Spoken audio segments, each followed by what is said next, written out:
Coffee. Coffee with Tim Black. Check this out. President Trump lashed out at Hillary Clinton after his former election opponent called his speech to the United Nations General Assembly very dark and dangerous.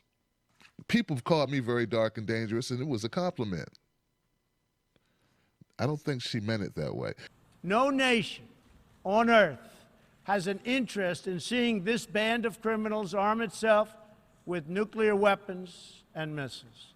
The United States has great strength and patience, but if it is forced to defend itself or its allies, we will have no choice but to totally destroy North Korea. Rocket Man is on a suicide mission for himself and for his regime. The United States is ready, willing, and able, but hopefully this will not be necessary.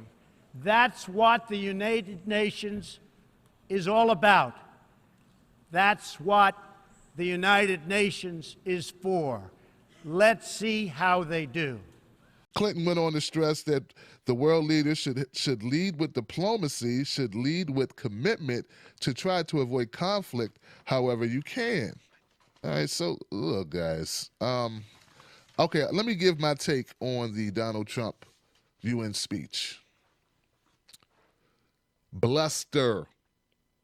It was bluster buster. Trump's up that joint that's talking and just making threats and insulting people. And look, I don't have a problem with what he said about Kim Jong-un. I thought the Rocket Man line, whatever. But it's the devastate and destroy your whole country thing that's that I had a problem with. And mainly because he's not going to do that. See, Trump is selling wolf tickets that he doesn't need to sell. We all know that China does not agree with attacks on North Korea. So if China doesn't agree with it, we're going to get into a situation with China, which we do not need. So what will Donald Trump do with our military? Will we ignore China and go into North Korea or obliterate North Korea, which, by the way, has what, 25 million people? You're gonna nuke 25 million people? I don't think so. I think Trump is just talking. He's pissing off people. Now, Hillary Clinton's, besides the fact that she's taking a hit at Donald Trump, she would have said basically the same thing, just in different ways. I guess that's diplomacy, where you make threats that are more veiled.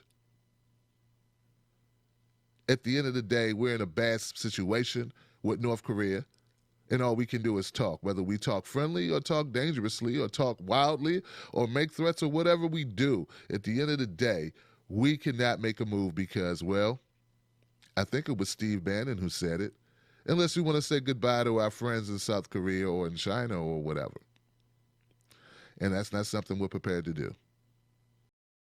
From its very first moments, the American story is the story of what is possible when people take ownership of their future. The United States of America has been among the greatest forces for good in the history of the world, and the greatest defenders of sovereignty, security, and prosperity for all.